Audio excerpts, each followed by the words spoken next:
Welcome to WeTalkFacts podcast. The only I'm looking at Zora. The only podcast where we speak facts. You got the boy Haji here, the one and only Carter, excited, and then you got this guy right here. Unfortunately, Zoe can't be with us. Zoe has the bubble gut. So Zoe is sick right now at the moment. Y'all pray for Zoe. Make sure he gets well and upcoming for the next stream because, we don't got our brother with us today. So he definitely feeling sick. So y'all prayers out to Zoe. Hope he feels better and hope he's ready to be good and sound for the next stream. But, you know what I'm saying? We had to have him in memory today. So shout out Zoe. Let's get straight into it, bro. I mean, we haven't really been on stream. I mean, it's something we're trying to stay consistent to. I mean, that's 100% my fault. Though. I'm not blaming Carter or Zoe. They're always ready. It's been a rough like week and a half for everyone, bro. Yeah, it's been a rough. It's been a rough week and a half. But like I said, bro, we're gonna get back to it. Got big things coming. Big interviews coming. Going to be a part of the Adidas Memorial Day Classic. ABL's on the way. We also waiting on Drew League to send us more information. So, bro, we're going to be tuned into a lot of things this year and also being able to connect with a lot more people. So, let's get on straight to it. For all my soccer fans, UEFA has reached the quarterfinal stage. We have seen a lot of teams express themselves for the UEFA Champions League. Me personally, I am a United fan, Manchester United fan. So, not seeing my team on there kind of upsetting me for all my soccer fans, but quick summary of what that is, and UEFA is basically like how I say is, for example, it's like if it was the NBA, this would be all the basketball teams in the world competing for like the biggest trophy. So you could probably see OKC playing a team in Amsterdam, Netherlands, and they could be in a group stage. So it's something that's like all teams in the world, the best teams in the world, play for. In order for that grabs, I believe. For first question, I'm going to ask you: do you think the NBA needs a UEFA Champions League? I know they have the NBA Cup, but do you feel like the NBA needs like a UEFA, so like they're playing other teams to basically be crowned as the best team in the world? Because soccer has that, bro, and I feel like they do need that. I don't think. I mean, whenever you look in the past, you just look at the Olympics. Obviously, U.S. basketball team isn't always the best players from America. But what we have seen in the Olympics dominated last Olympics, not last year. And I don't know. I don't think it's necessary because I think the NBA is already recognized as the most talented basketball league in the world. So I don't understand the point of just making guys play more and play teams that are worse than teams that they're already beating overseas. So I don't personally think that's necessary for the NBA, just because of like they're already playing the best competition here. Like there's nowhere else you can get that. I can agree with you too. I've seen a lot of teams though. Like for example, I'll give a good example. I think this was around 2022. The Phoenix Suns, this is with a Kevin Durant, with a Devin Booker. They ended up losing to an NBL team in Australia. That was one reason. Barcelona defeated the 76ers in 2006, the Lakers with Kobe in 2010, and the Dallas Mavericks in 2012. So they beat former NBA teams. I personally feel like it's something that does need. I mean, definitely you're not going to want to get every NBA team. Like, I would probably do the best 5 record NBA teams. I feel like they do need it because, bro, you never know, bro. Like, basketball, we all know in NBA, like, we've seen the NBA dominate, but let's put it in this perspective. Back in 2004, the USA wasn't really as dominant. They were winning silver, losing to teams such as Argentina. This is like Manu Ginobili days. Like, he was killing. Spain was even killing at a point when they had the Gasol brothers, but other players as well that they helped gain them. And people don't also realize, like, I know me and you realize, but people don't be realizing, like, bro, Luka has said it. Jokic has said it. A lot of overseas players have said it. Basketball around the world is taking to a certain extent to where people are making it seem like it's a whole festival. Like there's people in the world playing basketball to the extent where they're treating it as in a celebration. I know the NBA is kind of like a tradition where basketball is going to be played at a certain point because it's the best players in the world. But bro, I feel like it'll give spark of energy and other teams want to play because bro, like you got players in the NBL who are playing their lights out. You got players in Spain and France who are playing their lights out. Like bro, Wemby was playing for a national team in France before he came to the NBA. Like we all know it's meant for the NBA to be big, but why not want to give that team a chance to kind of like express themselves? So I mean, that was a great. Oh, I'm gonna let you go. All right. I agree with you, but I think what you're saying about the Olympics, for example, talking about the Spain team with Ginobili, like I feel like that just proves my point more. Like that was competition, and those guys are in the NBA. Like those guys aren't exclusively Spain players, and I feel that the best competition in the Olympics for America is the international teams with players from the NBA on them. So I think that just proves my point more into saying that the NBA already has the highest talent. But people in this way though, Carter, if the NBA does have the highest talent, Manu Ginobili for Argentina 2004, he was the only NBA player on that team. Luis Scola wasn't playing in the NBA yet. Don't get me wrong, NBA does have the best talent, but it's other players that contribute to the fact. I think it was a player named Gabriel Fernandez, the center. Nobody could stop him at all. I think that was like Dwight Howard was even talking about it one time. He said it was this player. He was like the baby Shaq. Like nobody, he couldn't even stop him at some point. Like they had to bring the double on him because he was just so dominant and so big, bro, that he can score anyway in the paint. Sometimes I definitely feel that. Like, don't get me wrong, the NBA has a lot of the greatest talent to me. Like, I feel like the NBA by far will have the best talent, bro. Nobody can stop that. Even if you see Wemby playing for Team France, like, okay, boom, Wemby played for him. But I don't know. I just feel like it'll be entertaining, bro, in a point where For sure. teams, and I'll be entertained like you, bro. You got the NBA team going to France to play, and then that France team is coming to the NBA to play, bro.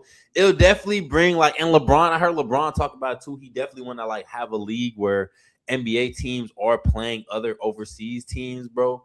Because like, whoa, like playing them regularly or like not regularly, but like okay, like the UEFA tournament. So basically, like okay, the UEFA tournament works as in like you have the best teams from around the world, like 5 of the best teams each from each conference from around the world. Like the NBA will probably have more teams just because of how dominant, how big it is. So they'll probably put that with like other teams, like 2 teams from the CBA, Chinese Basketball Association, the 2 teams from the NBL. They all play in group stages, and then the best 2 teams out that stage advances on. So you probably see Barcelona against OKC, or you'll probably see if Detroit Pistons was to be in the Detroit Pistons against, let's just say, for example, a Marseille, the team in France. Like, all right, so like, but that's team in France though. Like, whenever they get to that point of facing, I mean, let's just take the 2 number 1 seeds right now, the Thunder and the Pistons. You really think they have a chance? You think they're not getting their ass whooped by the Thunder or the Pistons at that point? Don't get me wrong, bro. They'll definitely get their bond. I won't say they'll win, but at the end of the day, bro, you gotta think about it. And overseas, bro, fouls are not really as called as in the NBA. I mean, we all know players for like, don't get me wrong, the NBA don't call fouls like that either, bro. But like reading, like I was just kind of doing research on it, and I may be wrong, but I've seen that fouls are more not called in overseas places, so like Spain and France, for example. And then again, bro, home crowd is a real thing, bro. Like, bro, like the stadiums overseas are like soccer stadiums. Like they're having bands play, whoa, like ole, like literally those type of like things where the NBA is not really all that. You just have music playing from the intercom, and I have had NBA tradition.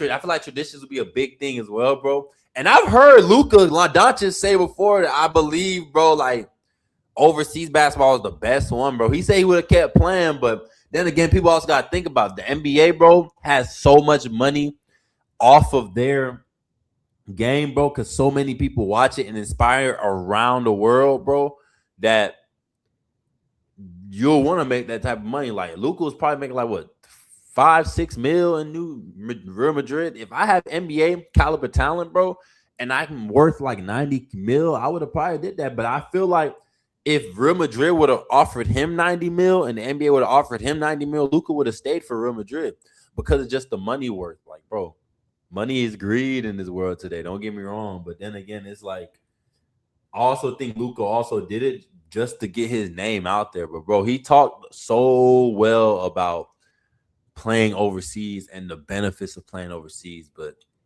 no, yeah, I mean, I think especially with cases like LaMelo Ball, like whenever he went overseas before joining the league, I think that was one of the best things he could have ever done for his career.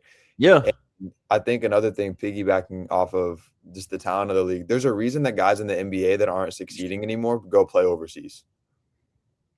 Like it's just, I feel like it's just recognized that the NBA is the purest, highest talent in the world. But you got to think about it this way too, Carter. For the UEFA, bro, the UEFA is only three leagues, and really the best league is the Premier League. If you're playing in England for soccer, that means you're the top of the top. You're playing every Saturday. It's like the NBA. You're playing every Saturday, Tuesday, or Thursday. You're playing big games. You're filling out stadiums. You're making top dollar money, and that's kind of the same with Spain as well. And France and Germany. Those are like the four places where, like, bro, like you play there, you're making top dollar bank. And I feel like that's just the NBA for basketball. But then again, they're also putting them against these small teams in the UEFA where they also get the upset, bro. Like we've seen teams get upsets. Like I was bringing up the LA Lakers. Like LA Lakers just came off a 2010 championship run. Kobe Bryant, Paul Gasol, they end up losing to Barcelona, a Spain team. Paul Gasol preached about them too, saying holy about FC Barcelona. Dallas Mavericks, you got Germany, bro. Germany is known for their NBA players, but it's a lot of other players in Germany who are also killing. Like I know player Daniel Theis used to play in the NBA, but he can still catch up with players who are playing in the NBA. Nemes Quinta said it. He like, bro, Daniel Theis taught me everything I need. Like, you feel me? So it's little things that build up to it, but like you said, bro, like NBA is just top quality, bro. Like you're playing the NBA, nobody can stop you. Like you're literally in the best of the best. It's hard playing the NBA, but we also seen players play top in Premier League, and now they're playing like Messi, for example. Messi was playing for the FC Barcelona, one of the greatest soccer teams ever in Spain. Ronaldo was playing for Real Madrid, the greatest soccer team in Spain. They got to the point where they're playing at a lower level, but they did it more for like money. Like you see Messi playing in Miami now. Like if Messi still had the talent, Messi was probably still be playing in FC Barcelona. Like don't get me wrong, he still had the talent, but age kind of like lowered him down to where like, bro, I can't really do it no more. And the NBA is kind of like the same thing, but then again, it's like, bro, if the talent's not there, they will cut you. You'll have to go to a lower team or overseas team. Like Daniel Theis is a great example. Montrezl Harrell is a great example.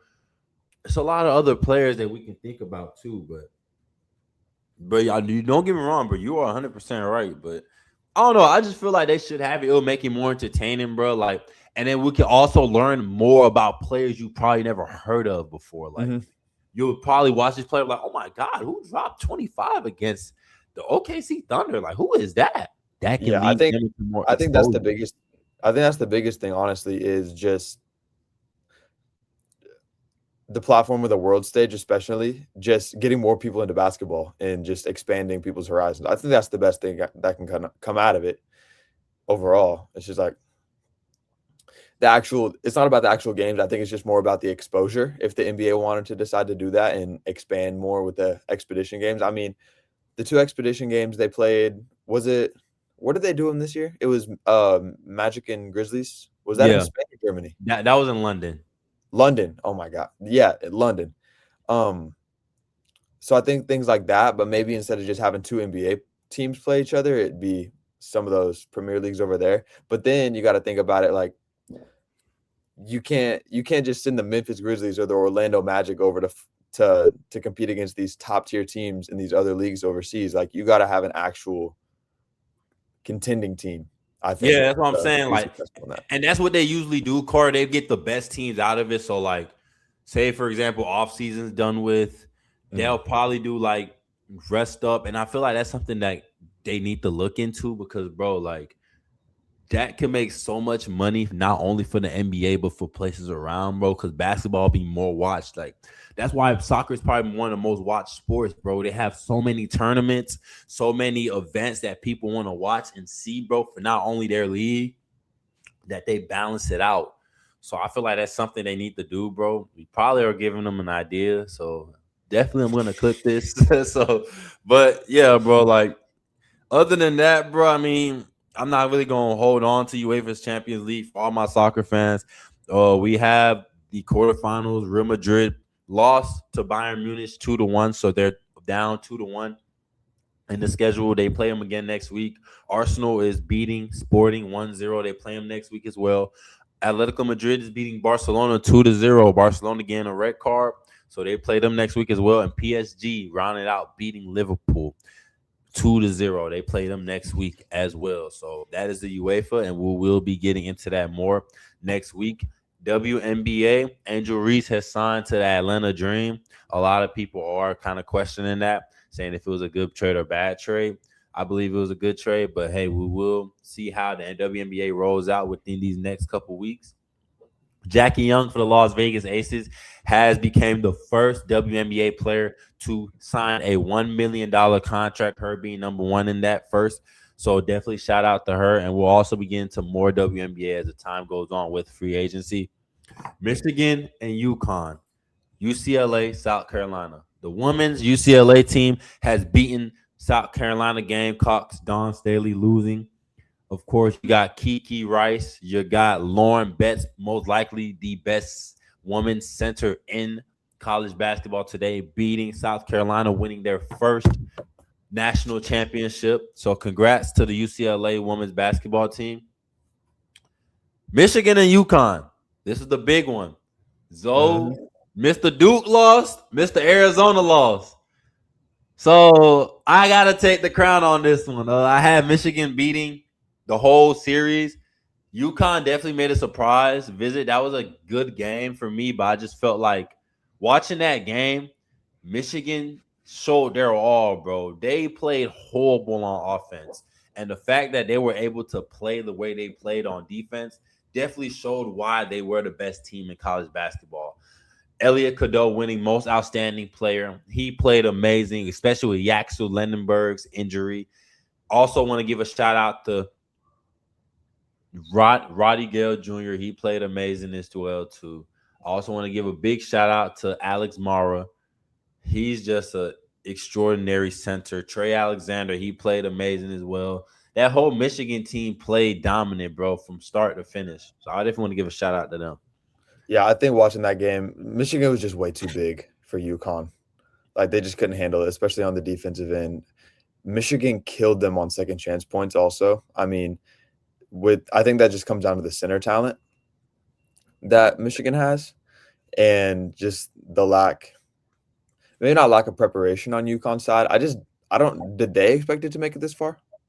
I don't know. I'm assuming not. I mean, that was a big surprise. So I think just getting to that point and yeah, just Michigan's too good. Yeah, and I feel like, bro, that upset they had against Illinois, it was really an upset because they were number 2, but everybody wanted Illinois to win, but they ended up still coming out on top for UConn. But I'm not gonna lie, Trey McKinney hit the big shot because UConn was coming back to a point where they were down 4 with like 2 minutes left. Trey McKinney hit a big 3. Yeah. I also want to give a shout out to him. He played amazing as well, too, bro.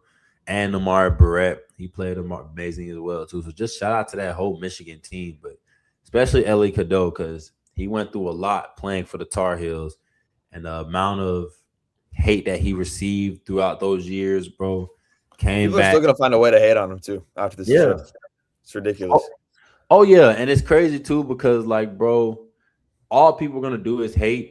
So if you don't have any hate, then you're not doing right. Like we all know LeBron's been hated all his life. So, I mean, bro, if you don't got no hate, bro, then you're not doing it right. Like, you're not a good player. Like I don't see no other player getting hated. Like even I was looking at a post, somebody was like, "Why is the ref wearing shades? Like who let the ref wear SGAs? Like oh my god, like Like, People be focused on what's the the wrong point of stuff. that? It's true. It's like, Yeah. I saw today that Elliot Cadeau is returning to Michigan for his senior year. He's not entering the draft. yeah, and I feel like that is something he can do to kind of like excel his game more. I feel Absolutely. like I think it's a way for him to just solidify his case and get drafted higher and just take the chance to be a more well-rounded player. Because I mean, while he is great, and I think he's great right now, there are definitely a few question marks in his game. I think that's where some of that hate comes from.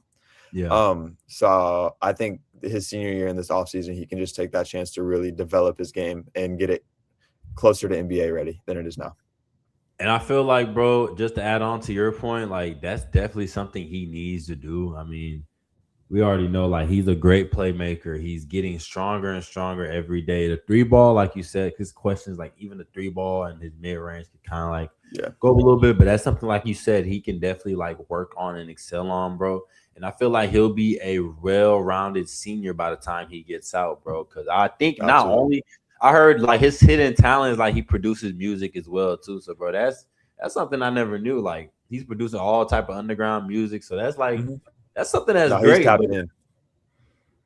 Oh yeah, he's tapped in. So definitely like something he's able to do. But then again, it's like, bro, we've seen seniors such as Buddy Hield go out. I don't want to say Jimmy Butler was a senior, but I mean it's a lot of seniors that came out and still had impactful careers. So like I said, bro, he has that time to kind of help Michigan win another one because all the pressure's gonna be on him now. So definitely want to give a shout out to him. And then the draft is just too deep. Yeah, he doesn't really want to get drafted this year, and then it's like a bad draft. Like we seen. No, this is a crazy draft class that's coming up. Like it's ridiculous. And we'll talk about that next week because it's a lot of players I kind of want to discuss on that little concept too. Because that's gonna be the topic next week. That NBA draft class, man, it's gonna get scary. Speaking of draft, speaking of college players, rookie of the year.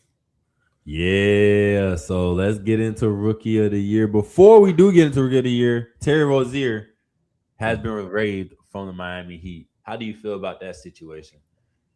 I mean, how much impact was Terry Rozier generating on the Miami Heat? Like this much? Yeah, like maybe a little less. So, I mean, he literally hasn't played for. I mean, I'm looking at it right now. He has not played a single game this season. Damn. So, I mean, oh, sorry. No, he played October 17th preseason versus the Memphis Grizzlies in a loss with 4 points, 2 rebounds, and 1 steal. So, I mean, that's how I bring it to the team. What's the point of keeping you? I mean, I think Miami just is utilizing his other tools. They don't need Terry Rozier. So, I think it's understandable. I don't disagree with it at all. If Terry Rozier was available when I was going bad on Prize Picks, bro, he would have probably been my lifesaver. But now they don't need him. We don't need him. Like, So yeah, definitely shout out to the Miami Heat for making that move, and prayers up to Terry Rozier, rookie of the year. Let's get into it. I don't know what that flag been doing lately, but I heard he just been killing, like dropping records, all types of records. Yeah, so he was killing, right? And then his last game shot 22% from the field on like 22 shots. So yeah, he had a stinker. Kind of killed his momentum. Yeah. So he had 25 on 36%, 9 from 25 from the field, 1 from 3. True shooting 45%. That's bad. Yeah. Still got a double, but his most recent game, 22% from the field, 32 minutes, 4 for 18, 0 out of 4 from 3. That's crazy. Yeah. So, I mean, I think any momentum Cooper was building to make that rookie of the year case for himself towards this season, I mean, I think this recent game just killed that.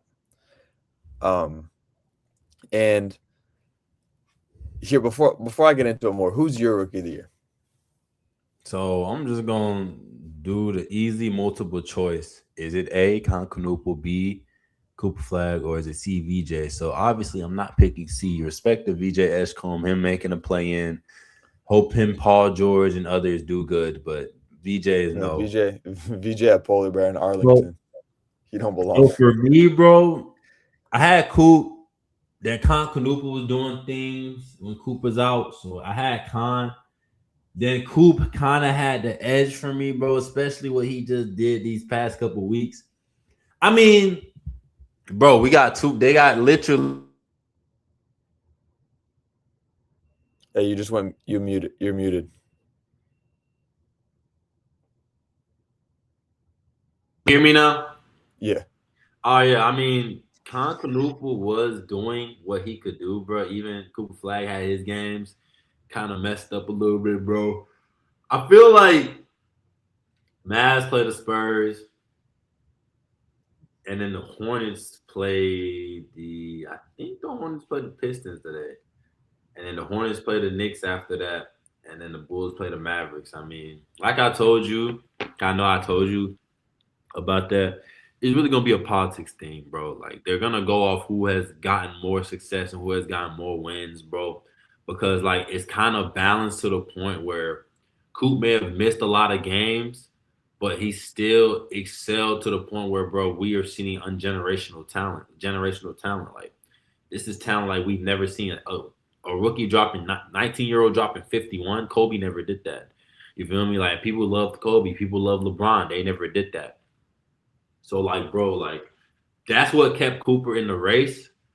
But then again, it's so balanced because, like you said, Coop missed the games, and Con Canupa wasn't just bullshitting when he had his games. Like, bro, breaking the record for most threes as a rookie in Charlotte Hornets history. He's on track to be top 5 for 3-pointers of all time. Like, he's already broke Kemba Walker's rookie season record. Like, that kid is dangerous. Like, the fact he's able to drop amount of points in this, like, bro, if you're dropping more, he's dropped so many 30-point games, 20-point games. Like, bro, he's consistent. I think he's shooting 50, 40, 90, if I'm not mistaken.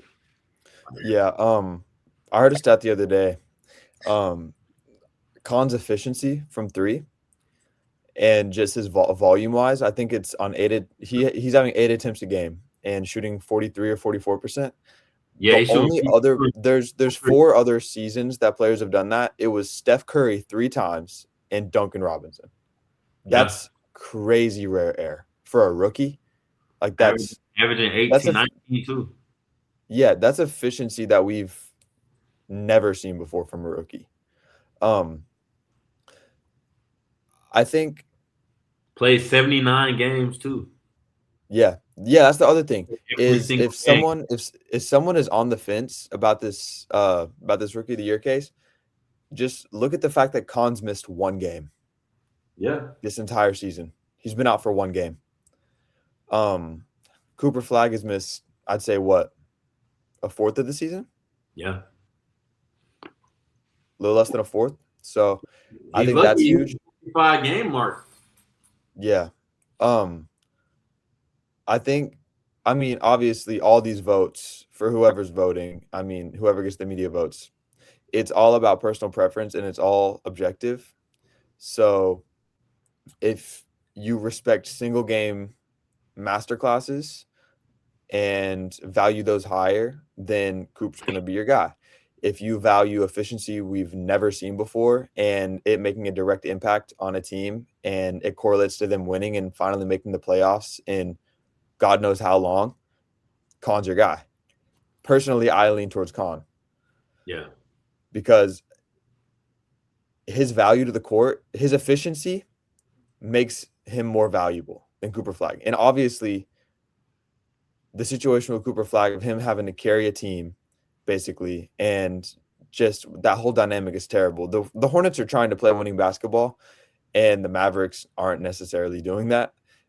I would consider them tanking right now, but oh yeah, it's the point where Kyrie's probably able to play. He don't want to play. Yeah, no, I absolutely think Kyrie is completely fine right now. He's just not playing for the sake of tanking.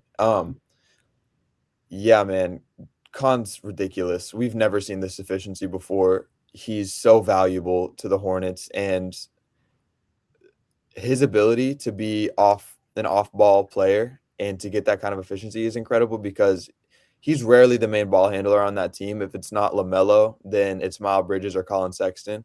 Yeah. So you don't think Brandon Miller could be a good ball handler too? No, he could. That's what I'm saying. Like Charlotte has so many options for primary ball handlers that Khan doesn't have to necessarily fill that role. Yeah. And that just makes him even more lethal and just an even better offensive weapon. So I have Khan. I just think he's one of the most valuable players. Oh yeah. Whoa. Valuable rookies. Man, I feel like Canupa is just a big hope, bro. Like for Charlotte, Charlotte hasn't really made the playoffs since Kemba Walker. Literally, like hit the effect. It's the Canupa effect is the Charlotte Hornets being in playoff talks, and possibly having it the way that their offense is going right now. I mean, they have a top 2 offense in the top 2 or 3 offense in the league right now. I think since the All-Star break. Yeah. Like that offense is ridiculous and is good enough to have a crazy upset. I mean, the Celtics, they don't have weaknesses. They have very, very few weaknesses on both sides of the ball. Their coaching is incredible. So I mean, I think it's going to be really hard for Charlotte to beat the Celtics. Pistons, I think Charlotte has a better chance of beating the Pistons, just due to the fact that the way that they construct their offense. But Jalen Duren is going to eat Moussa Diabaté alive on the boards, I think.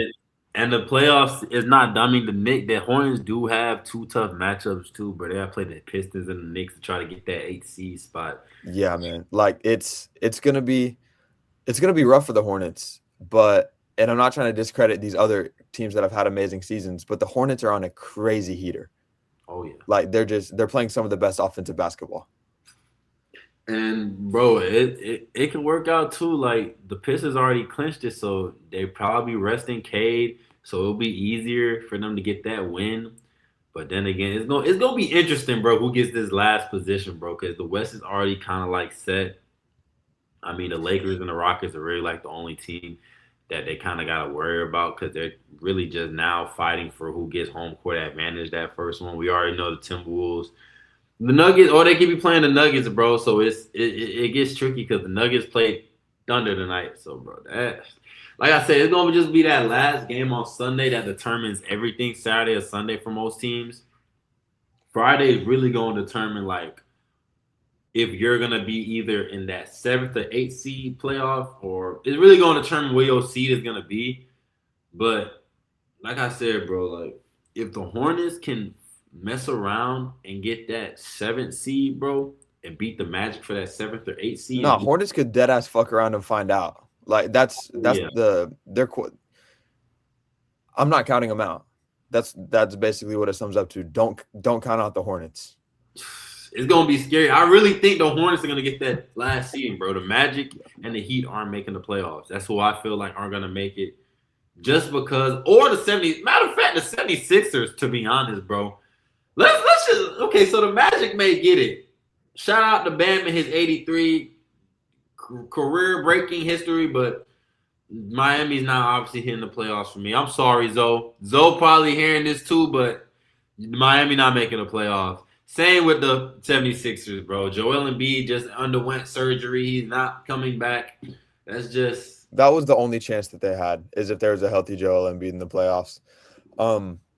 And a healthy Joel Embiid means him playing 4 out of the 7 games at least of every series, which, I mean, that was already going to be a stretch, but surgery, like, no, 76ers, where are they seated right now? Are they 6th? Their 76ers are 8th. So 8th? they're okay. like right in front of the Magic, bro. So like it's gonna be Hornet, Pistons or Hornet Celtics will be entertainment. That will be something fun to watch. I'm not gonna lie. Absolutely. And I think another thing about the Hornets is I believe they're third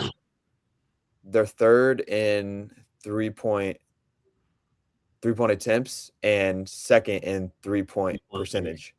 That's insane. Being top 3 in attempts and percentage. Like they not live and die by the three, but that's a majority of their Make game. you regret it. Yeah, absolutely. And I can also see it going really bad for the Hornets and just a couple bad shooting nights from your guys. But I mean, Khan's proved time and time again over the season that we've seen is he can be consistent and Yeah. he can very much contribute. And obviously everyone has bad nights. It's the NBA. No one's perfect. But I really like the Hornets moving forward. Oh yeah, the Hornets, and like you said, bro, Khan may have a bad night. He'll always have players like Brandon Miller, LaMelo Ball, Miles Bridges. No offense, Musa Diabetes could probably be a possibility factor in like the rebound aspect and like pick and roll situations. And you also got their backup players, Colin Sexton, Trey Mann. Like, bro, it's so many players that can contribute to that Hornets roster. So that's why I said, bro, Con Canupu, for me, is a rookie of the year, bro. No doubt about it. Cooper Flag, definitely. It's going to be like, I hope Cooper Flag doesn't really turn out to how it was with Zion and Ja. Like, I really want to see Coop healthy because Coop is generational talent, bro. We see Zion kind of killed, but injuries took him out first season as well. I think the difference with Coop, is he's so much more complete than those other two guys. I think defensively also, and just the load that he's carrying and the way that he's able to contribute so much in every aspect of the game, he has the blueprint to be a future top 5 player in the league. Yeah. Like he has that. He has that in his arsenal and in his bag. Khan, like you said, I think he has a chance to be. I mean, it's obviously really early to talk about this, but I think he has potential top 4 shooter all time. Top this has three. been top 3. Yeah. I mean, I was trying to be safe with 4, but if he keeps this shit up, man, like it's over. I love Reggie Miller, but Reggie Miller, he's coming for your spot. Ray Allen, you better be lucky he don't come for your spot. James Harden is literally on that edge of passing somebody, bro. Let's not forget James Harden is still on that edge of passing somebody for threes, bro. Mm-hmm. What is James Harden all-time threes? Like all-time three? I'm pretty sure he's second. James Harden is second. All-time NBA's for three-point careers made. Like, bro, like he's gonna be up that list, and it's so crazy, bro. Like that's another player I want to give a big shout out to because he never won Rookie of the Year, bro. But the place that James Harden had to start from for me to bench, bro, like people don't recognize James Harden, bro. Like he gets so much hate on what he did, bro. Oh, James Harden will never be as much of it. Patrick Beverly was talking about it too. No disrespect to Dwayne Wade. Like we watch basketball to have our own opinions, bro.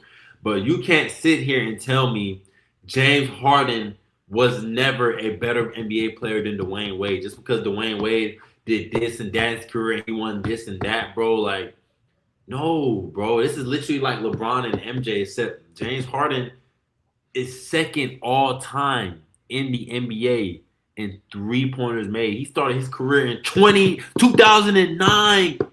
Cardi, people don't know he started his career in 2009. Dwayne Wade retired when? 2019? 2020? Yeah. 2019, Dwayne Wade retired. I think that was his last year, 2019. That's 16 years. James Harden started his career in 2009. 2009 is 2026. That's 16 years, and he's accomplished more stat-wise. I know D-Wade won a ring with Shaq and LeBron. Like, D-Wade definitely did his thing. That he was like a big part of him winning, bro. Like, I just want to give a big shout out to James Harden, bro, what he's done, bro. Like, he's already top 10 scoring, second time all in NBA three-point careers, three-pointers made, bro, passing Reggie Miller and Ray Allen. Do you know how fucking hard that is? Like, no, it's ridiculous. And I think another thing with James Harden, he has a top 5, in my opinion, he has a top 5 offensive peak in NBA history. Oh, yeah. Has Dwayne Wade touched that? No. Like, do you think Dwayne? No. Dwayne Wade has never touched that, bro. Dwayne Wade's worst season is, I don't think it's even comparing to James. Dwayne Wade's, I want to say his best season, bro, but Dwayne Wade's worst season, bro, like, I think that was like James Harden's first NBA. Like, bro, like, Dwayne Wade had a horrible season. James Harden went to the playoffs every year. Like, Dwayne Wade may have won rings, but, bro, Dwayne Wade was to a point where the Miami Heat was straight garbage to win at one point. Like, I believe this is 2008, 2009, bro. 9, 10, one of them times, bro. Like, if LeBron never went to Miami, bro, Dwayne Wade would have probably never been talked about as much. And people don't Yeah, realize no, that. LeBron was big for that. Well, I LeBron was mean, a big reason why Dwayne Wade's career uplifted, bro. And respect to D Wade, bro, because like I said, bro, Dwayne Wade is literally like he's in that top 5 shooting guard, but he's not better than James Harden. It's Mike, Kobe, James, respectfully. And I'm really like pushing the edge because he's the only one that hasn't won MVP in that top 5. I'm literally like letting him get an edge over Allen Iverson just because of the rings. And Allen Iverson not really playing that much, but Allen Iverson has an MVP in 2001. Like, people are not gonna forget this. Like, that's why I really got D Wade as number 4. He really should be 5, but I got him as 4. But that could be for another day, bro. But like I said, bro, Con Canuple, MVP, not MVP, Rookie of the Year this year, Cooper Flag, generational talent. I can't wait what we got to see in store for them, bro. And it's so much more talent in that. Like, Ace Bailey been fucking going crazy these past couple games, bro. That's somebody. Jeremiah Pierce had, I think, 40 the other night. Jalen Harper, him starting low, we get to see what he can do this playoffs. Absolutely. So no, I'm big on this draft class. This has been a great year for all rookies. All right. You wanna get into the Lakers stuff before the top 5 contenders? All right. Let's get into the Lakers before we get into contenders, and then after contenders, we'll get into the Anthony Davis Fugazi. So Lakers, bro. I'll let you bring it off, bro. So what's your feelings on the Lakers since I started? Lakers, I mean, I'm kind of the point where Luka's over in Europe doing who the fuck knows to his leg to try to get better. Luka. Somebody told me I didn't make a drop, but somebody was like, Luka over there playing Usher games. He's trying to get his wife back. No, literally. And I mean, I think the thing with Luka is what the point of rushing back. Like, okay, so you rush back, have a possibility. I mean, it's his hamstring. Hamstrings linger. Like, that's one of those ones. So you get back to maybe win the first round, just to get bounced in the second round, or have this much of a chance to making it to the conference finals. Like, you're not winning. Like, the Lakers are not winning the chip this year. Like, it's over. So I don't understand the point of rushing back with this. I mean, obviously he's a competitor, great sportsman, just wants to compete. He loves it, but I feel like you just got to recognize this isn't the year, man. I personally would say you never know. That's all. After what I said with the Miami Heat, I said, bro, Miami's not winning, bro. They're gonna play in. They're gonna get swept by this team in the first round, bro. Like, they're going to not the first round, but I believe it was the second team they played this. I forgot who they played. The Bucks. Yeah, they end up beating the Bucks. I said, bro, the Bucks are gonna kill them, bro. Giannis not messing around. 2023. Jimmy Butler beat that man, bro. I was like, hey, boom, let me chill. But I mean, what was the supporting cast around Butler though? And then compare that to the supporting cast around Luka Doncic on the Lakers. Bam Adebayo. I don't think he was an All-Star 2023. I know he was. He was an All-Star 2023. Bam Adebayo. All right, so center DeAndre Ayton. He did good. Like, he had 21 points against the Warriors. But that's another thing, dude, too. DeAndre Ayton is not a reliable playoff player. Like, you cannot rely on him. I mean, you can't, but, bro, if he can do what he did for the Suns back in 2021, bro, before that whole situation with him in the East and Brook Lopez, like, killing him, I feel like DeAndre can be a big part because you say he's an X factor, bro. He's going to be a big X factor in what they do, especially with the Rockets, bro. Like, no offense, bro, but if they play the Rockets, he can find a way to hit Sengun picking pops and picking rolls. Sengun is more for offensively more than defensively, bro. He's going to be a big X factor. I'm trying to think. I think Tyler Hero was injured that year. Tyler Hero was injured that 2023 year, so he barely, like, played. He was really like Jimmy. Terry Rozier was – I don't think he played for – who played? Let me search it up.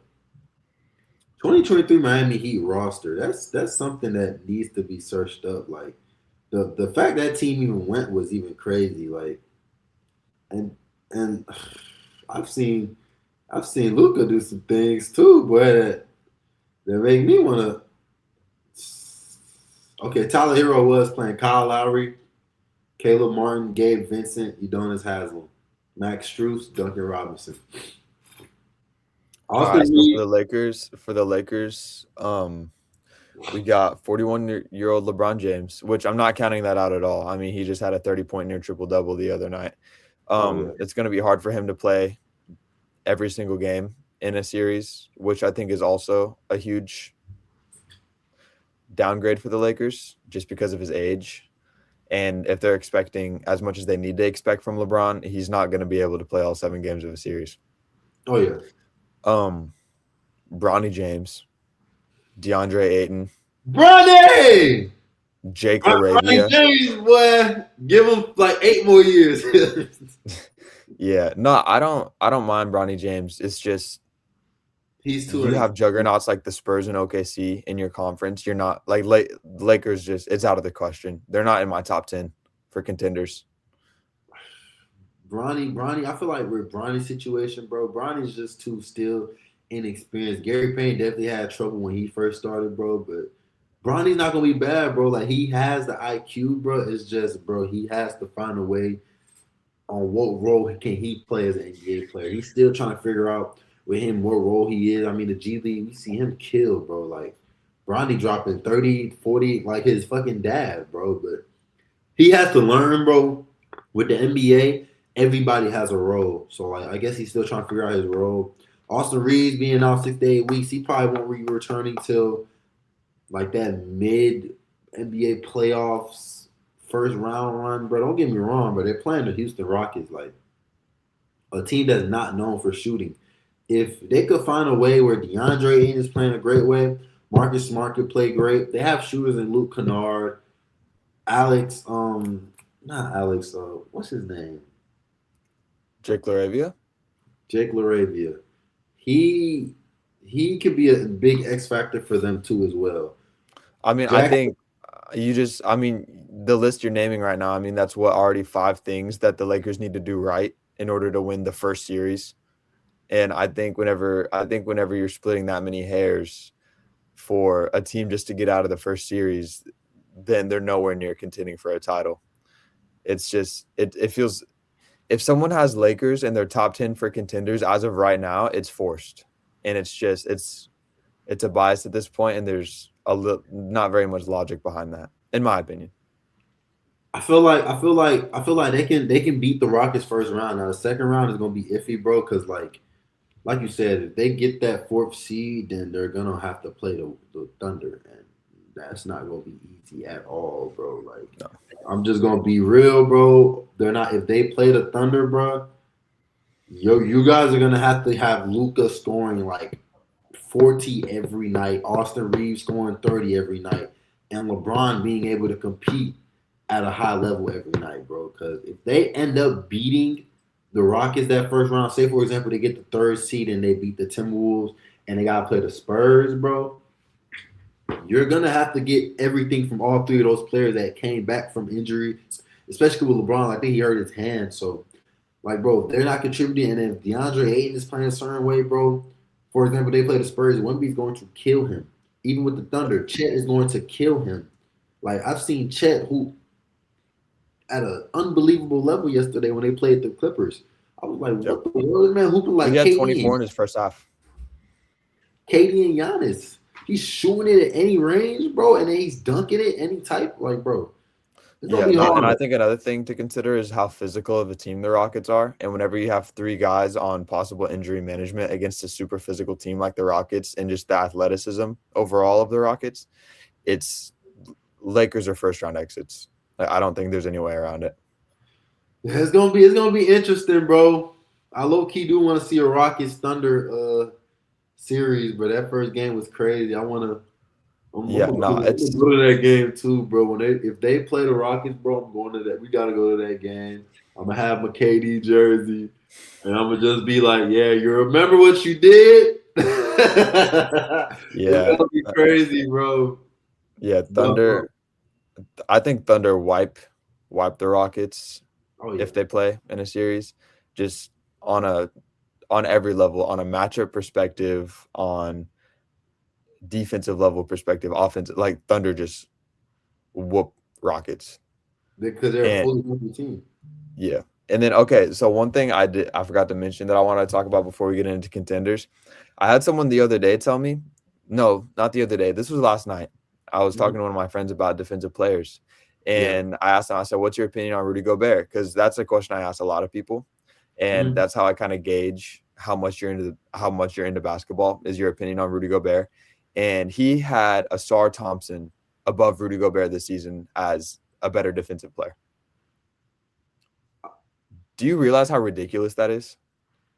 It's ridiculous. Don't get me wrong. It's crazy. But then again, bro, you can't sit here and say Asar Thompson hasn't been a big reason on the defensive side, bro. Like, No, he's top 7. He's top 7 this year, absolutely. But above Rudy Gobert, Rudy Gobert is like a big defensive pressure, bro. You can't. he's top 3. He's top 3 defender this year. Who you got over him? Wemby, and then You don't got Scotty Barnes over. You don't got Scotty Barnes over Rudy Gobert. No, bro, Rudy Gobert, his defensive impact. People do not go to the rim whenever Rudy Gobert is there. Rudy Gobert disrupts offense by his 2 feet being in the paint. Like, people don't realize, because people don't watch games. They don't. People don't watch games, and they just see lowlights of him not catching a ball on YouTube. His offensive game is obviously not good, like, at all.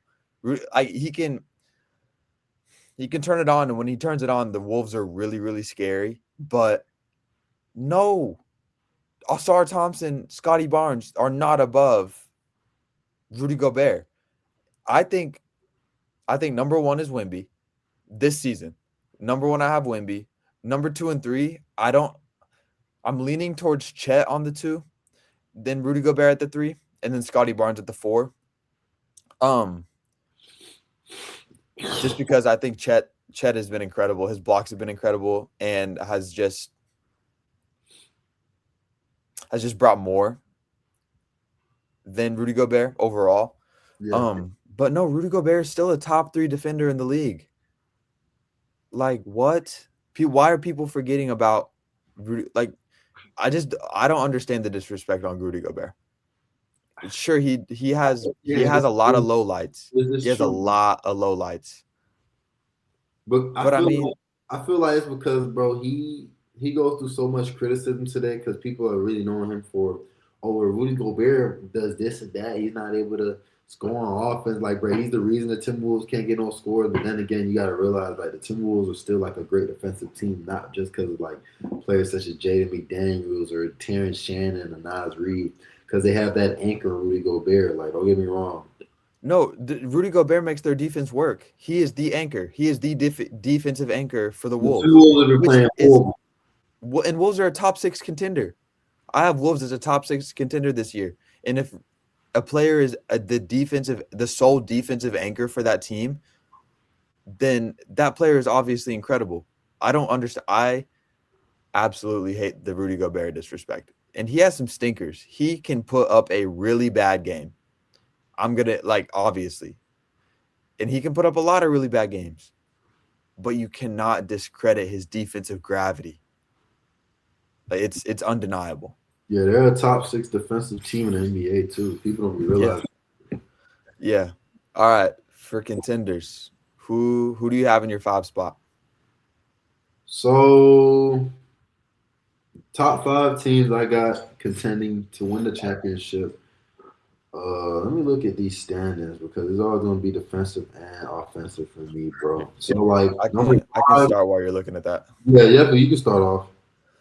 I have Nuggets in my 5 spot. Mm-hmm. I think they would be. I think the seeding plays a big part in this. Whenever the Thunder, who are the Nuggets set up to play right now in the playoffs? The Timberwolves. Yeah, I think that's a really scary matchup for the Nuggets. Especially with their perimeter defense. Wolves have incredible interior defense, not interior, perimeter defense, also interior defense, but perimeter defense. And whenever you have a lineup like Jokic, Gordon, Murray, Hardaway, Brown, I mean, that's 40% shooters on the field. No, that's 35 and above shooters on the field. And whenever you have incredible defense, like the Minnesota Timberwolves, that's just a scary matchup. And that's also how I feel about the Thunder versus the Nuggets. And then whenever you get the Spurs into the mix too, I think that the Nuggets have a really good – if the Nuggets and the Spurs meet up, I think that goes to 7 games. I don't think it's automatic Spurs. Like, because the Nuggets – they're more experienced. The Nuggets have the experience. They're in great form right now. Like, Nuggets are just – they're clicking. And on top of that, it's a better matchup for them versus the Spurs. I think OKC wipes Denver. I don't think – so that's why I have them so low, because I think they can beat San Antonio, which is my number 2. But then I don't think they can beat OKC. I think San Antonio has a better chance of beating Denver and then going on to beat OKC than Denver beating San Antonio and then beating OKC. That's why I have them so low. And then, so for my number 4 spot, I have – look at my list. Number 4 spot, I have my Pistons. Not my Pistons. I have the Pistons. I mean, I just believe in this team. I think especially with Caden, Jalen Duren has been playing incredible basketball. Whenever they match up against someone like the Cavs, which is looking like that might be second round for them. Yeah, it could be second round for them. For the Cavs, man, I heard it put really well the other day. It's a game of hardness versus finesse. Yeah. And the finesse that the Cavs can create with James Harden and Jared Allen in that pick and roll is incredible. But just the ball movement and the overall ball control on the side of the Cleveland Cavaliers, it's got to be top tier against this Detroit defense. And I think Detroit gets – if Detroit doesn't take care of the ball, they get destroyed in fast break points. It's just – so that's why I have the Pistons as my number 4 spot. I love that take, Carter. Appreciate it. All right, who's your 5? Man, my 5, bro. For the 5th one, I'm gonna go to Clippers, bro. If y'all let the Clippers listen why I say the Clippers, bro. Like the Clippers, people don't realize, bro, like that's a team most people weren't even expecting to like even make the playoffs, bro. Like the Clippers, if you get them to a point where, bro, they're at a right place, bro. Brook Lopez is a center I could run. He's experienced. He's a veteran. Like, if the Clippers can get to that 7th seed and play the Spurs, they have the chance to upset them. Not because of what Wemby can do, just because that Spurs team is too inexperienced. Stephon Castle, don't get me wrong, having a great, amazing year. Devin Vassell having a great year. De'Aaron Fox leading that team. Because obviously he's the veteran all-star point guard you need. Harrison Barnes, also a veteran player that you need in your NBA team, bro. You got centers such as Luke Cornett. He's a great player to have, especially with him. But if you think about it, Carter Bryant, Dalen Harper, all those young players are unexperienced. Harrison Barnes was really known for being that role player off to a star player who had his way in the NBA. Don't get me wrong, bro. Wemby is going to be that top 3 all time, bro, in the NBA for this decade. You're not going to mention Keldon Johnson? Keldon Johnson's another player too, but then again, bro, Keldon Johnson hasn't been to an NBA playoffs. Like, he's been playing for the Spurs. Don't get me wrong, Kentucky native, though. I love what Keldon Johnson did, bro, but Keldon Johnson been for the Spurs how long, and he hasn't been to a playoffs? No, Well, I mean, the state of the Spurs before Wemby was Keldon Johnson. I understand that. That's what it was, and I think he deserves Sixth Man of the Year this year. Absolutely. Don't get me wrong, like he's playing amazing, but Sixth Man of the Year over Nas? Yes, Keldon Johnson over Nas? Yes. That's something we gotta talk about next week too. Nas a cone. Nas is a cone. Nas is a terrible defensive player. Like Keldon Johnson does more defensively for the Spurs than Nas Reed does. And yeah, he does. I mean, he's most likely gonna win it. Don't get me wrong. Like even Jaime Jaquez is like the Miami. He had a better record. He would have probably won it. But I see why Keldon Johnson has a chance to win it, bro. I was thinking politic wise, but then again, bro, the Spurs are playing amazing, bro. So I wouldn't be mad or see why they wouldn't want to give that to him, bro. Especially with him and how he's playing too. And then Payne Pritchard not really having the season he's having because he was started most of the time. So, but no, like, yeah, I can agree with you on that.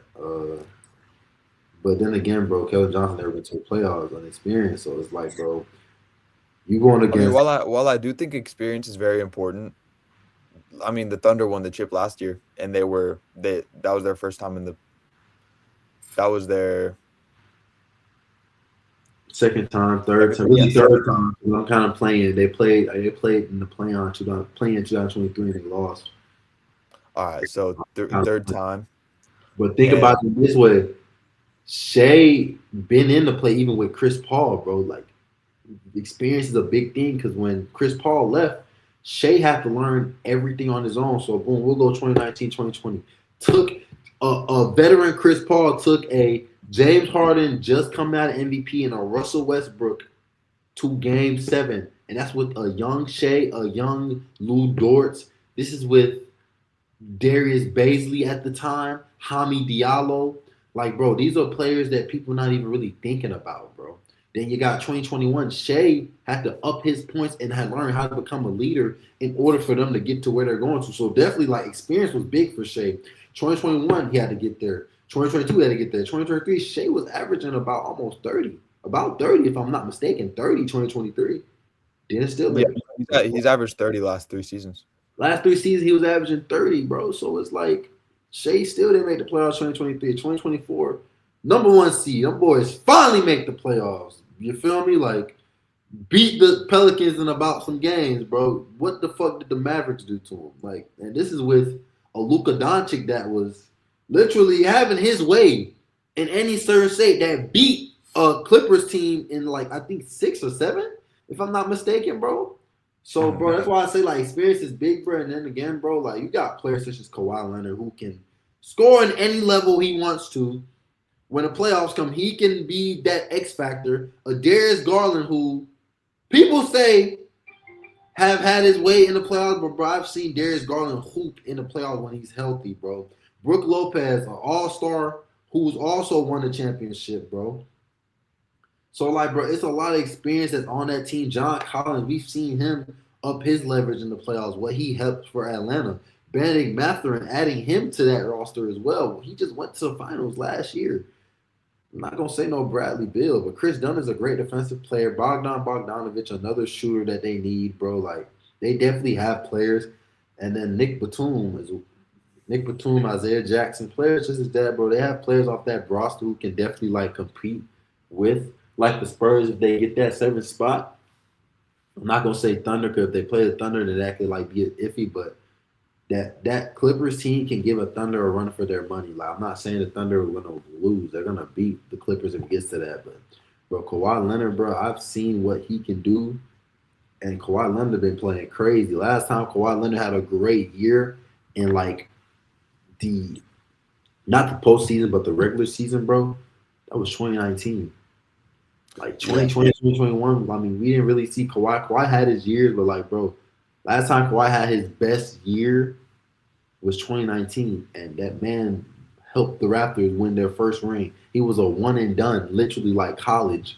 Like I've never seen that ever. You go to a team one time and you leave one time, you're already considered a legend because you did so much for them that they weren't able to do with players such as DeMar DeRozan and Kyle Lowry playing for them for years.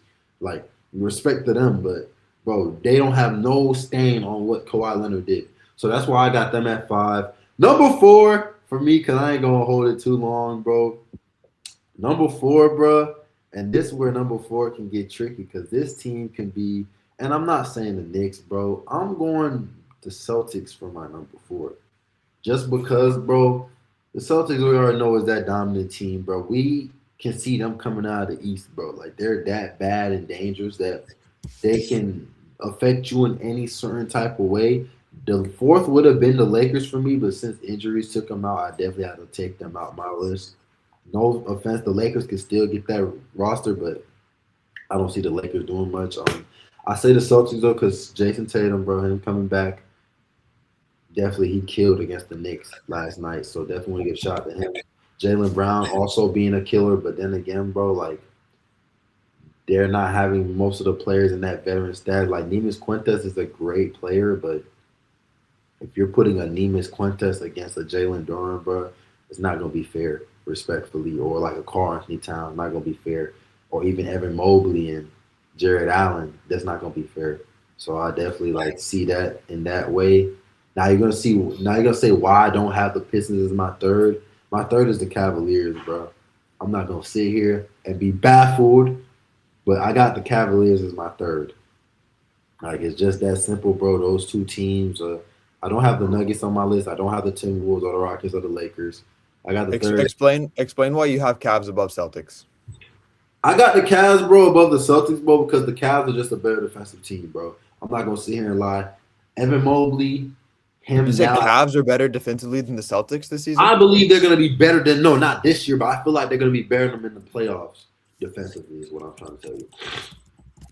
They're not a better defensive team this year at all. The Celtics are outstanding, but I think with Evan Mobley being back and Jared Allen also being back, and now they have that player that they needed in James Harden, bro, who can score and playmaker, not really just be more playmaker than scoring like Darius Garland. The Cavs will have an up leverage, bro. I mean, the Celtics are number 4 defensively this season, and Cavaliers are 15. But then it's again, not like think about it's it. not close. Think about the injuries. Think about the injuries. Evan Mobley barely played some of them games. Evan Mobley barely played. They're just adding like a Jason Tatum. Evan Mobley wasn't playing. I know Jerry Allen wasn't playing some games as well. And they didn't. I just think the Celtics are too good on both sides of the ball. I think they're so airtight, and their only defensive liabilities are Gonzalez and Walsh, but that's their 8 and 9. Like, okay, we play our 8 and 9 a little bit less against a team that they need better defense on, and that's the thing with the Celtics, man. They're so deep. They seem to have a formula for the Thunder. That's why I have them in my 3. I have Celtics in my 3 because it's more of a scary matchup for the Thunder. I think that's what we have to that's what I base my top 3 on is versus the Thunder because like they're the best team in NBA you can. Yeah, best. I think they're absolutely the favorites going into this playoffs unless you're just a Twitter casual that just wants the Spurs to win because you hate OKC. But yeah, man, Celtics are scary, especially with Tatum back. If Tatum plays a fraction of what he did in 2024, I think Celtics have a very strong chance to make it to the finals. Peyton Pritchard playing out of it. I see that too, Carter. Don't get me wrong. The Celtics is like a strong contender for me, bro. Like Jaylen Brown playing one of the best seasons I've ever seen out of him, bro. And Derek White, you also got. But think about it in this way though: Nikola Vukovic or Jared Allen, Jason Tatum. They're gonna have to start him at 3. I feel like with him now, bro, Evan Mobley now coming back, I feel like Evan Mobley's gonna have that defensive advantage over him. Like, don't get me wrong, Jason Tatum's gonna score in any way he wants to, but like defensive side, if you're putting that 5, what the Celtics starting 5 is if I'm not mistaken, Payne Pritchard, Derek White, Jaylen Brown, Jason Tatum, and Nikola Vukovic. It's Kato, not Vucevic. Not Vukovic, Kadis? Yes. Okay, so the Cavs starting five is James Harden, Donovan Mitchell. If I'm not mistaken, they just got Max Strus back from injury, which is a three ball they need. Evan Mobley and Jared Allen. I just feel like, bro, they have the height advantage and get that defensive. They'll have a better defensive ways into going to the playoffs. Don't get me wrong now, bro. The Celtics can prove me wrong, bro. I see the Celtics a team also only see two teams going out the East. The Pistons are just too unexperienced for me this year, especially with the Kay Cunningham situation, bro. I feel like they're gonna get out probably second round or Eastern Conference Finals. It's either gonna be the Celtics or the Cavs going out for me. I'm not saying the Knicks because I can't stand the Knicks. If you're a Knicks fan, bro, just give it up, bro. Don't even go to the game, bro. Just go home. Watch the game at your house, bro, with the rats and the folks in the train station, bro, because y'all are not going to the finals, bro. I think Knicks are second round exits. Exactly, like, bro, the Knicks are not gonna be, bro. The Knicks are only gonna be known for Spike Lee sitting courtside and the bodegas, bro. Like, literally, like, I don't see the Knicks coming out either of the second round, really the first round, because they're playing, bro. If I'm not mistaken, they're playing the Hawks, and bro, the Hawks been playing undeniably well. Like, I think playoff wise, the Knicks have it in a 7-game versus the Hawks. I mean, if you're gonna go off experience, what you've been talking about for the past 10 minutes, experience, the Knicks have that experience over the Hawks. Don't get me wrong, they do though, bro. But the Knicks is an inconsistent team. Why does that just matter now, though? I mean, experience wise, Cavs are inconsistent compared to the Celtics. Okay. Let me state this fact. If we're going Knicks, hold on, I'm about to because I just seen a clip on this, bro, comparing this. But I mean, while I type that in, my number 2 will be the Spurs, just because that's how I have my 2. Yeah, just because of how undeniably well they are, bro. Because, like, bro, Wemby, I think Spurs have the best chance of beating OKC. That's why they're at my 2. Again, I think versus the Nuggets, it's going to be hard for the Spurs. It's a really uncomfortable matchup. Versus the Thunder has the Nuggets figured out. I think Shea has the Nuggets defense figured out. I mean, Christian Braun can barely hold his own against Shea, and he can hold his own better than any player on the Nuggets, and he barely does it. Like, so Shea has the Nuggets figured out. I think Thunders will wipe their ass with the Nuggets. Spurs, I mean, Thunder's a lot more uncomfortable with the Spurs, but that last matchup, and it's hard to base off of one game. I don't like whenever people like to draw comparisons off of one game, because obviously the Spurs have been the better team over their matchup this season. But the Thunder looked a lot more comfortable this last game that they played with the Spurs. And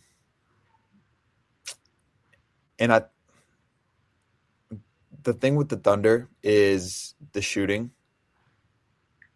If the Thunder has an average shooting percentage this playoffs, they win the title. And if they have a really good 3-point, if they have above average, they're winning the title. If they have below average, I still think they're favorite to win the title. Mm-hmm. Like, that's the thing, is their biggest weakness, even if they're still lacking in their biggest weakness, they still have the best chance to win that chip. And the thing with the Spurs, they try to, I think especially with a team like the Thunder, who can be really streaky from the 3-point line, is they try to force those really uncomfortable shots. Yeah. And Thunder's, like I saw a stat the other day, the Thunder's corner 3 percentage versus the Spurs is terrible. Like, just very, very, very bad. Because what they try to do is Wemby keeps the teams out of the paint. And whenever you have just feisty defenders on the perimeter, it forces those players to take those tough shots that they might not be comfortable with. And that's the weakness I see in the Thunder versus the Spurs. But whenever you have players with excellent mid-range games like J-Dub and I want to get into J-Dub in a sec. And Shay's challenge in the mid-range is not athletic defenders. It's not quick defenders. It's long defenders. Shay can break down a really athletic defender and get to the spot he wants to on the floor. But against length, that's where he struggles more in the mid-range. And the mid-range is that's where you have to beat the Spurs, because if you don't shoot well from three, it's hard for you to get in the paint because you have a 7'4" alien just waiting for you. Like, that mid-range is where it's going to come down to. And whenever you have the best mid-range shooter in the league, I mean, that's where it gets tough. And then the thing with the length, if Wemby comes out to guard Shea in that mid-range, that leaves people like Chet that, they could set up the pick and roll with Shea, and that just creates so many more open looks for the Thunder outside of the three-point line. Because open looks for the Thunder on the three-point line happens a lot. It's a matter of if they make them or not. But yeah, man, if Shea can draw Wemby out of the paint just a little bit, which I don't think that the Spurs are going to fall for that. I don't think they're going to fall for that bait. So it really just depends on if the shots fall for the Thunder. And I can agree with you on that too, bro. Like you talking about J-Dub and Shea, bro. Like, those two right there, like Kobe and Shaq, bro. We see what they did in the finals last year. They're just so undeniable. I want to get into their role players. Those were really like the biggest players on why I believe the Thunder will win the championship again in three-peat, bro. Like, I don't know if you want to say something, definitely say something. AJ, I think another really, really big factor for the Thunder this year is AJ Mitchell. He was not near this good last year in the playoffs, and I think if him and Shea are on the floor at the same time, that offensive creation from both of them is so powerful. They're both creative. I love AJ's game, bro. It's incredible. He's like a I heard it put this way the other day. He's a Shea disciple. I mean, he doesn't turn the ball over. He gets to his spot. He creates great. He's just an offensive engine.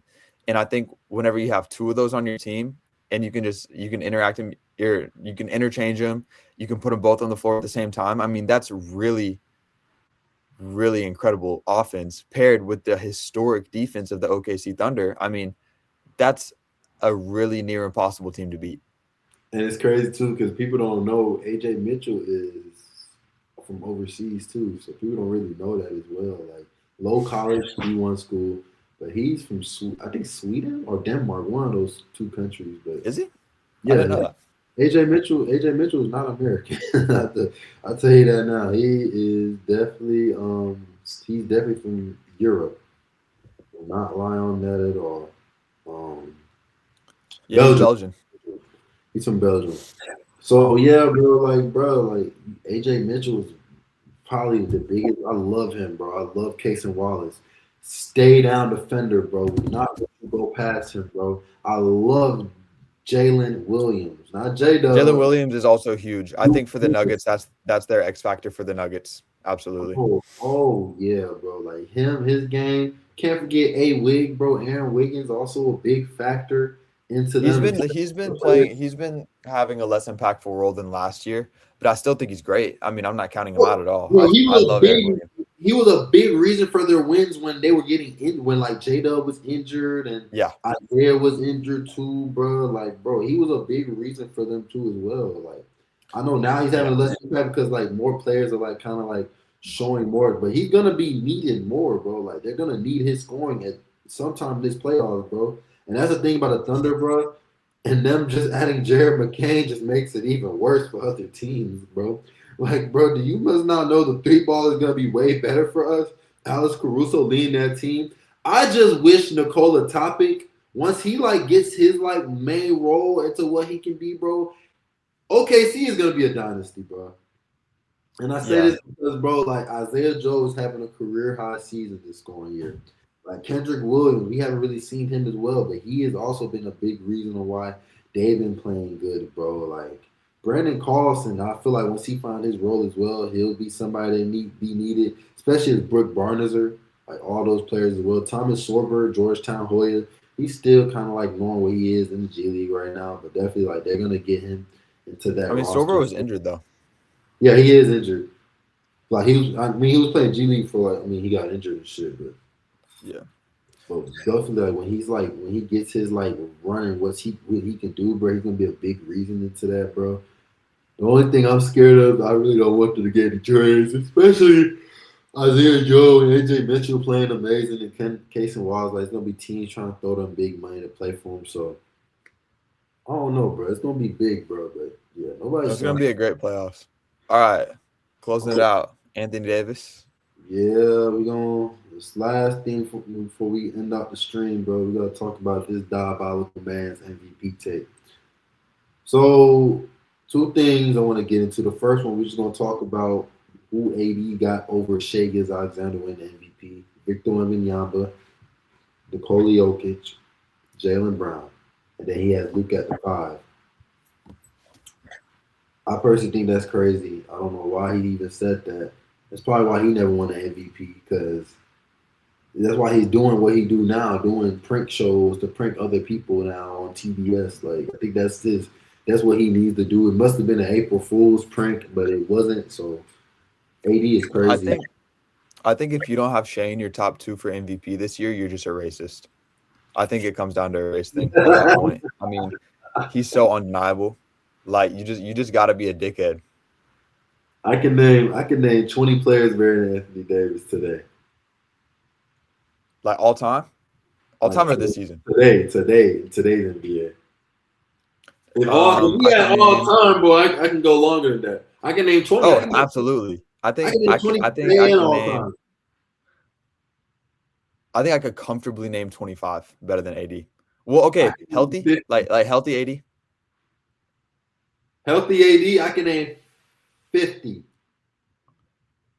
I can name 50 players all time and in today's NBA that's better than AD. 50. I think in this league I could name 30.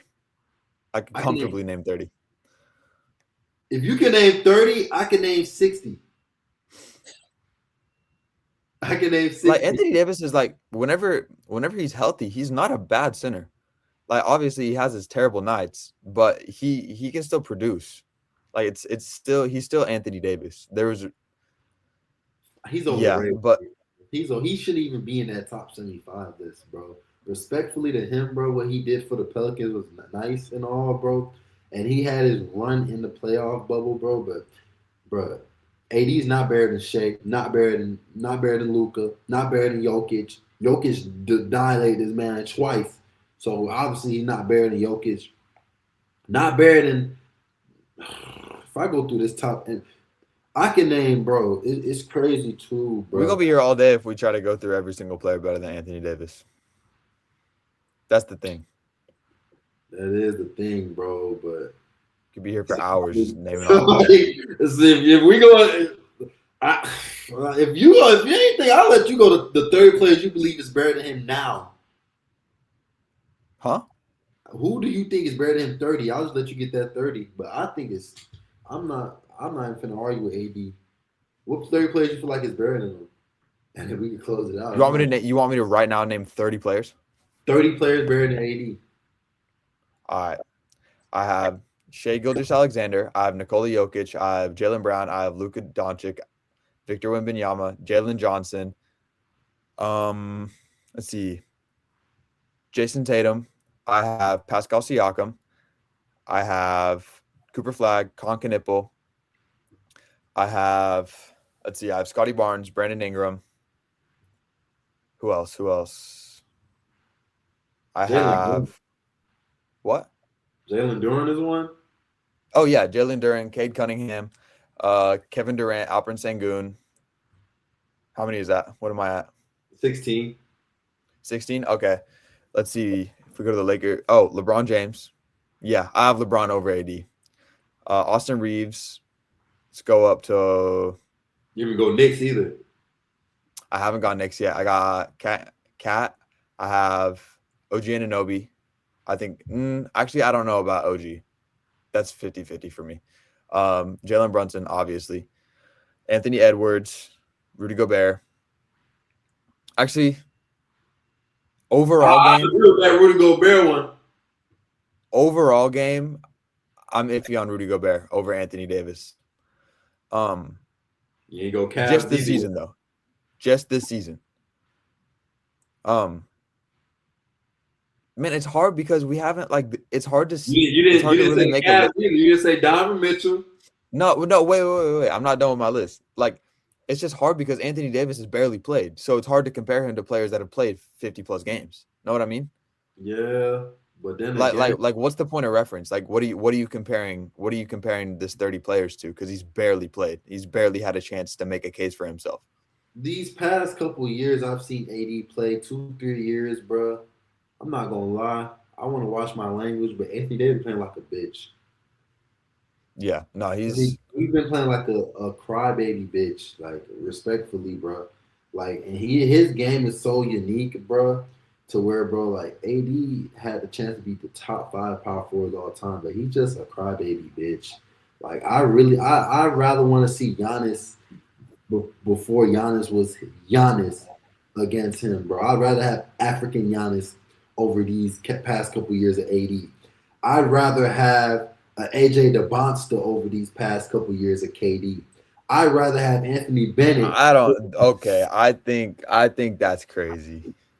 Anthony Bennett is pushing it. Okay, Greg Oden. I'd rather have Udonis Haslem on my roster than AD these past couple years, bro. AD will drop 15. My finger. Like, bro, you're an NBA player. Stop. Didn't he for real break his finger though? No, I'm just giving an example. Like, I mean, I don't think the injuries are his fault. I mean, it's his body. He can't. Obviously, you can do things to prevent injury, but you can't eliminate injuries altogether. So, I mean, Bro. I'm not gonna hold the injury. I'm not gonna hold that super heavy against AD because I think what he's able to produce when he's healthy is incredible. I mean, he's great when he's healthy. I love Anthony. I love healthy Anthony Davis whenever he's able to do what he does without a minutes restriction. And I think playing along Cooper Flag next year. No, he got traded to the Wizards. He doesn't even get a chance to do that. Trae Young. Yeah, he gets to play by Trae Young. I mean, I'm really interested to see that matchup. You have Alex Sarr, Keontae George. I mean, that Wizards. If you put the Wizards roster under any other organization name, you can kind of think of a way that something can come out of that. But because it's the Wizards and it's just such a terribly ran organization, that's why I'm not bigger on him. Yeah, bro. The Wizards ain't been nothing since John Wall throwing gang signs, bro. They're not doing nothing, bro. But you know what AD stands for, respectfully, before we close it? His name is Anthony Davis. It's alternative days. That man hoops whenever he wants to, bro. And I remember somebody told me this. They said, yeah, AD stands for alternative days. That's his name, alternative days. He'll have 21 game and he'll have 2 the next game. I was like, yeah, it is true. So, I mean, like you said, bro, AD has a chance to be a big player, but it's just injuries. But I don't think he's top 75, bro. That's something I'm gonna ask next week, bro. Do y'all really think AD and Dame is really top 75 over so many other players that have played in the NBA as long and hasn't really got the recognition they gotten? But we'll say that for another day, bro. Definitely want to give a shout out to Carter, like I said, being on stream, definitely starting that out, making it a great stream today, bro. We had a great stream. Next week we'll get into more sports. Definitely talk about the NBA play-in. We'll talk about before those games even start, the playoff positioning. NBA play-in, our predictions for award ceremonies, our last predictions we'll give on who we believe will win it. Hopefully Zoe's back. We'll definitely get his opinions on that too. Also get more WNBA, more MLB, more soccer.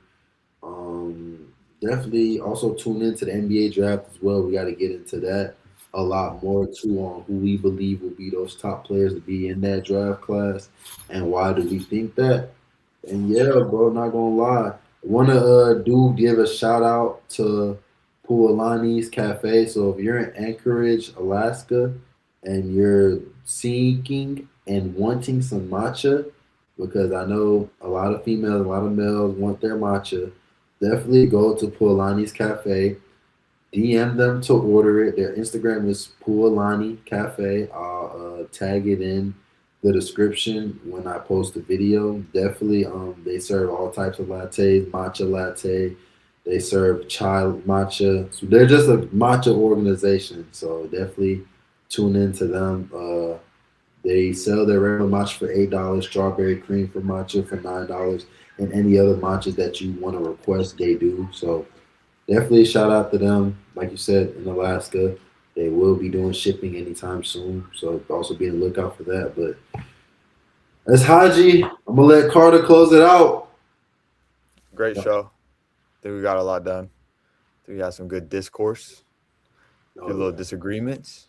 Oh yeah. But that's the whole point of it, bro. There's no disagreements. So what's the whole point? Absolutely. All right. Yeah. See y'all next stream. All right, man. We'll see y'all hopefully Monday. Monday. We'll catch y'all. We talk sports. We are out.